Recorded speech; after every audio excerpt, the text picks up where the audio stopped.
So this happens pretty often in America, where an unarmed black man is killed by the police. And typically when this happens, the black man did not commit a serious violent crime. And in the scenarios of Eric Garner and now with George Floyd, they did not really commit a crime at all. So George Floyd, the man who was murdered in cold blood by the police in Minnesota, he was accused of forgery. So I think he was writing a check or something, and the cops got called about a black man who was forging something. So they came, saw him, and they said, "You fit the profile." And way too many black men in America hear that. And when they hear that, they fear for their lives. You fit the profile. So if there's any black man in the proximity of where a phone call happened that a crime may have taken place, they will find anyone there and try to nail them for something, even if the black man right there didn't actually do anything. And George Floyd committed absolutely no crime. And when he got killed, it was one of the worst ways you can die imaginable. It wasn't a quick gunshot.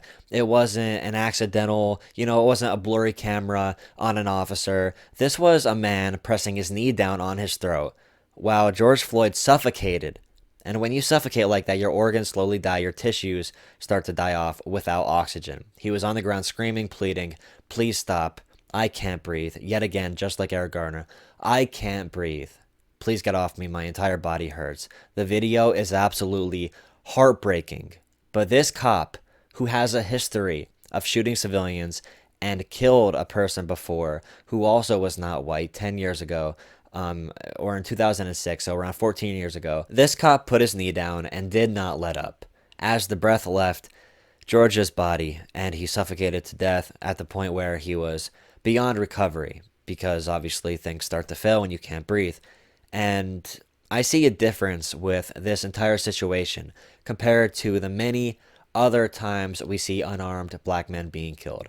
Because right away, people start to blame the black man, trying to frame him as a person you should be afraid of, as a criminal. They dig in his past, try to find out when he stole bubble gum from a convenience store when he was 10 years old. They try these character assassinations. They try to find reasons to justify what the cop did. In this situation, no one can justify what the cop did, and I could really tell that because on my Facebook feed, the people who typically do this searching to try to degrade the black man and say the cop did nothing wrong, these people are completely silent because there is no argument right now. There's no blurry image. Like I said in this post I put on Facebook, good cops right now need to stand up and demand 25 to life for the murder of George Floyd. If they don't start taking responsibility for police gang culture and our racial divides, this issue won't get any better. There is no middle ground or blurred image on this one. No uncontrolled situation or weapon. Not even a violent crime or crime at all.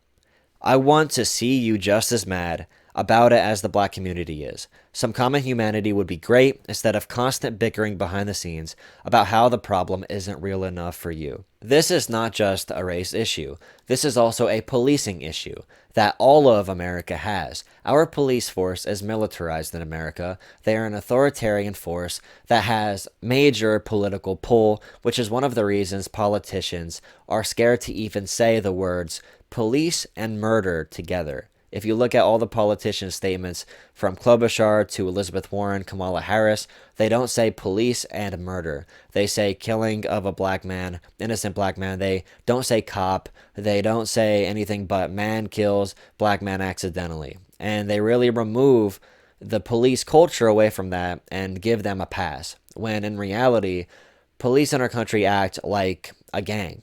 They have a gang mentality, brothers who bleed blue.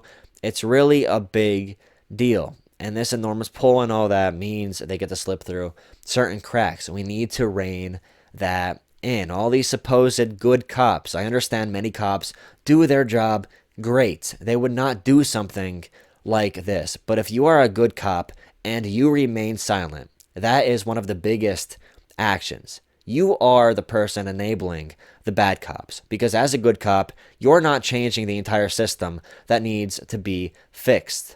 Because our policing system, as a common trait, A natural bedrock version of our policing system is authoritarian, is wrong. And right now, when we have a system that jails people for smoking marijuana, which is objectively healthier than alcohol, which I know enough alcoholics, when you have all these nonviolent drug offenders, you're making up these charges of forgery for George Floyd. I'm pretty sure Eric Garner, they were trying to arrest him for selling counterfeit cigarettes that weren't being taxed.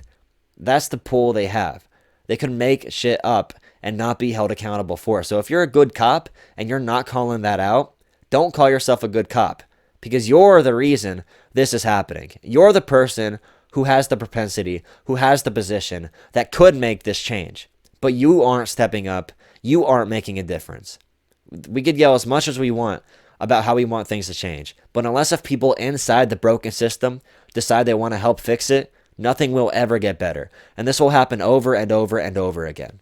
And by the way, going to the protests after George Floyd got murdered in cold blood by a cop who should not be serving right now because he murdered somebody before and has shot many civilians. After this, there were protests in LA and Minneapolis. And at these protests, many peaceful protesters, I know there were some who were more rambunctious, who were throwing rocks at police cars, which I don't blame them. But during these protests, many of which were peaceful, tear gas was thrown. There's many pictures of protesters with Black Lives Matter signs sitting on the ground, getting milk poured into their eyes, because milk in your eyes is one of the ways you could remedy tear gas.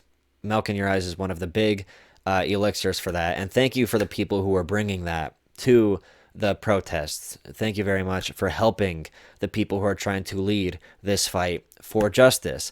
But this is a very different scene from what we saw a couple weeks ago, where a bunch of white people brandishing weapons stormed the Michigan Capitol because they didn't want to wear masks anymore, and they saw that as a sign of government tyranny. They went to the Capitol, screamed in the faces of officers. Officers are sitting there all pretty. These people were holding assault rifles. If you swapped out those white men with black men, I guarantee you those black men would either be in jail or dead. It's as simple as that. And you look at these situations and the propensity of what they were versus the reaction and then the counter reaction from the cops, meaning the protest and what happened to the people.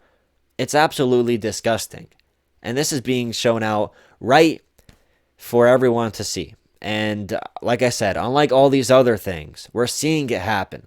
We're seeing people who otherwise would be arguing that the black man deserved to die, they have to shut up, because this one is too serious to simply brush off. This is another big moment for race relations and policing in the United States.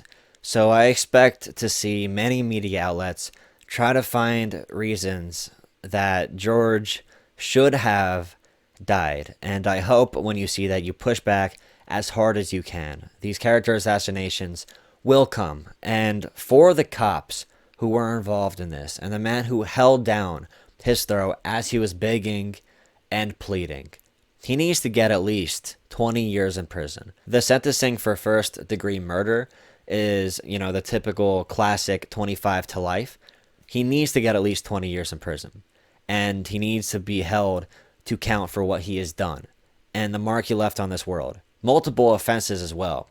That man, look it up, he shot someone else, killed them, shot many other civilians, still in the police force. In Minnesota, Amy Klobuchar played a big role in not prosecuting many police officers in that state, and Amy Klobuchar let him walk. If she would have cracked down on this policeman, George would be alive today. So yell at the politicians as well, the people in control of the situations, the people watching over these programs. That political pull of the police department must not be challenged, and Amy Klobuchar would not challenge that. So make sure you look into that situation as well. I will do a video on that. Amy Klobuchar could have stopped this monster before this happened, the first time it happened, but justice was never served. So here we are today. Another spark, another fire is being lit, and a new generation of people who care about another civil rights movement for not only social justice, but economic justice and human justice in general. As we continue the next few months during this COVID-19 pandemic, we see people of color dying at much higher rates than white people. It's not just being killed by the police. The conditions that people grow up in when they're people of color disproportionately compared to whites. Those conditions, bad air quality, bad diets, all this stuff is making them die more to this pandemic. So make sure you look at that issue as well. Race issues and systemic racism in our country goes very, very deep.